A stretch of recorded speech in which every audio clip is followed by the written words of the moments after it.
दोस्तों नमस्कार। Ask the astrologer channel के माध्यम से मैं एस्ट्रोलॉजर नरेश शर्मा आज आपको संतान प्राप्ति में जो ग्रह बाधा डालते हैं उनके बारे में और संतान प्राप्ति के अचूक उपाय उनके बारे में आपको बताऊंगा। तो दोस्तों मित्रों, प्रकृति के सिद्धांत के अनुसार स्त्री और पुरुष जो वो विवाह करते हैं और उसके बाद वंश वृद्धि और संतान की कामना करते हैं। विवाह के पश्चात अपने वंश के विस्तार के लिए, वंश की वृद्धि के लिए और संतान की कामना करते हैं। तो वंश वृद्धि की, वंश परंपरा की वृद्धि के लिए एवं परमात्मा की सृष्टि को सुचारू रूप से चलाने के लिए संतान प्राप्ति जो है वो परम आवश्यक है और संतान प्राप्ति में पुत्र प्राप्ति जो है वो परम आवश्यक है।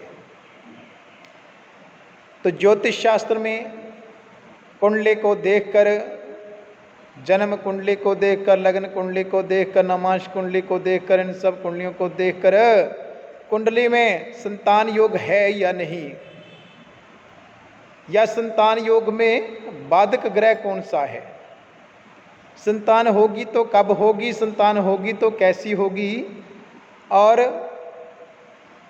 पुत्र होगा या नहीं, इन सब का विचार जो है वो कुंडलियों को देखकर निश्चित किया जाता है। तो जैसे पंचम भाव में राहु, पंचम भाव में अगर राहु बैठा हो तो वह पहली संतान के लिए शुभ योग बनाता है। पंचम भाव में राहु हो और लग्न पर पाप ग्रह की दृष्टि हो तो भी संतान प्राप्ति में विलंब होता है। यदि पंचम भाव का स्वामी पंचम भाव, कहते हैं यदि पंचम भाव का स्वामी और पंचम भाव में पापग्रह बैठा हो और जो बृहस्पति है वो क्रूर ग्रहों के मध्य में, क्रूर ग्रहों के मध्य में हो या क्रूर ग्रहों के साथ बैठा हो, तो इन दोषों के प्रभाव से संतान सुख में विलंब होता है। तो कहते हैं शनि की दृष्टि जो है वो संतान भाव में हो, शनि की दृष्टि जो है वो संतान भाव में हो, पंचम भाव पर अगर शनि की दृष्टि हो या राहु की दृष्टि हो या राहु की युति हो तो भी संतान भाव में विलंब होता है, संतान प्राप्ति में विलंब होता है।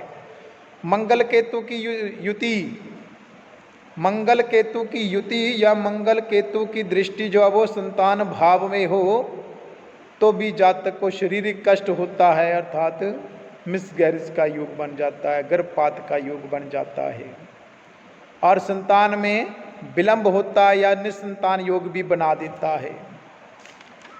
और यदि संतान भाव में कोई भी पाप ग्रह बैठे हों, संतान भाव में अगर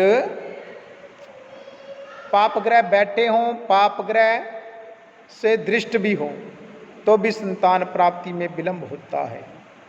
अब कहते हैं स्त्री की कुंडली में लगन, पंचम, सप्तम, भाग्य और लाभ भाव में शनि हो, स्त्री की कुंडली में कहता है लगन भाव में शनि हो या पंचम में शनि हो, सप्तम में शनि हो या भाग्य भाव में नवम में शनि हो या लाभ भाव में एकादश भाव में शनि हो, तो भी कहता उस कुंडली में संतान प्राप्ति में विलंब होता है।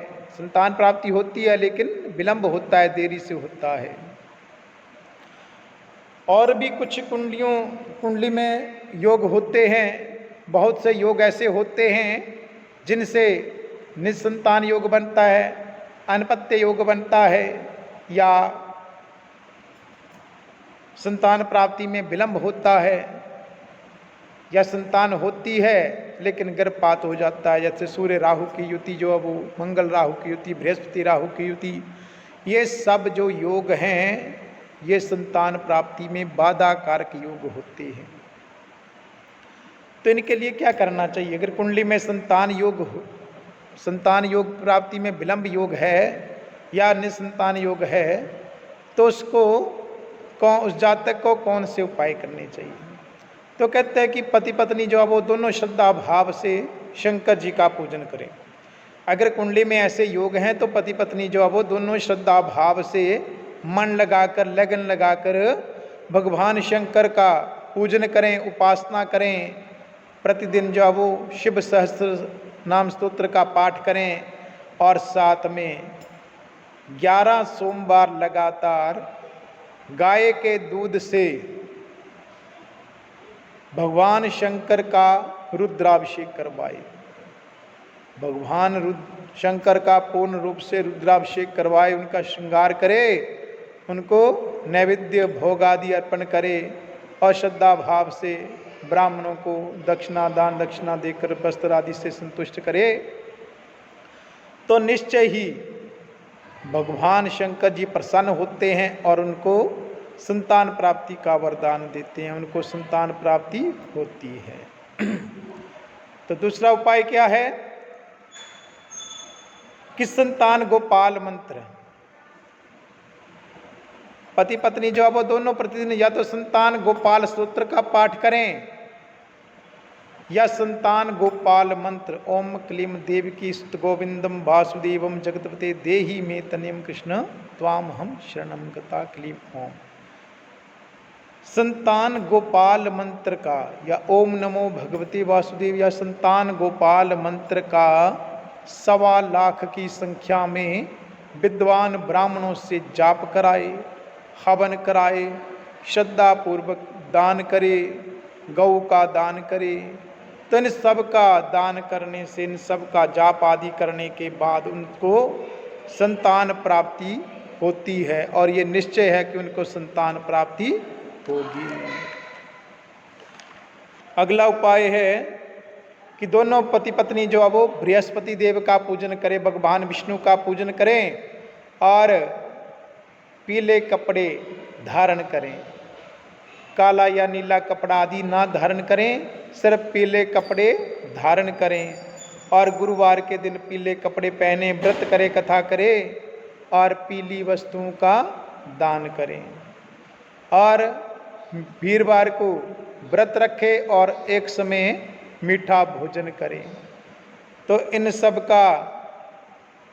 को उपाय करने से, बृहस्पतिवार के 16 व्रत करने से, उसके बाद उनका अध्यापन करने से और प्रतिदिन विष्णु सहस्त्र नाम स्तोत्र का पाठ करने से निश्चय ही संतान प्राप्ति होती है। और अगला उपाय है कि पत्नी जो अब 5 मूली पत्ते सहित रविवार के दिन अपने सिरहाने रखे, अपने तकिए के नीचे रखे और संयम में रहे, ब्रह्मचर्य में रहे और अगले दिन सोमवार को उनको शिव मंदिर में चढ़ाए। ऐसा जो है वो 43 दिन लगातार करने से उस पति पत्नी को संतान की प्राप्ति होती है और उनके घर में खुशहाली आती है। तो और भी कई उपाय हैं, जैसे हरिवंश पुराण का पाठ करें। पति पत्नी जो है वो दोनों घर में हरिवंश पुराण का पाठ करें, हरिवंश पुराण का पाठ करें और उसके बाद विद्वान ब्राह्मणों से हवन आदि कराएं या विद्वान ब्राह्मणों से हरिवंश पुराण का पाठ करें, साथ में जाप कराए और उसके बाद हवन कराए, ब्राह्मणों को दान दक्षिणा आदि से संतुष्ट करे, ब्राह्मणों को 11 ब्राह्मणों को भोजन कराए, वस्त्र आदि से संतुष्ट करे। तो इन सब को उपायों को करने से निश्चय ही संतान प्राप्ति होती है। घर में लड्डू गोपाल रखे, जन्माष्टमी के दिन उन लड्डू गोपाल जी को लाए, उनका षोडशोपचार पूजन कराए और प्रतिदिन जो अब उनको भोग अर्पित करे, उनका बड़ी श्रद्धा भाव से स्नान कराए, पूजन करे, पंचामृत से स्नान करे।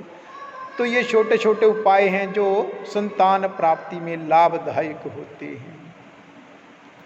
तो इसमें भगवान विष्णु की पूजा, शंकर जी की पूजा, रुद्राभिषेक और भगवान शंकर का जाप या दुर्गा का जाप, ये सब कल्याणकारी होते हैं। संतान गोपाल मंत्र का जाप, ये सब कल्याणकारी होते हैं। इनको करने से मनुष्य के घर में, जातक जातिका के घर में, पति पत्नी के घर में संतान की, उत्तम संतान की, गुणों से युक्त संतान की प्राप्ति होती है।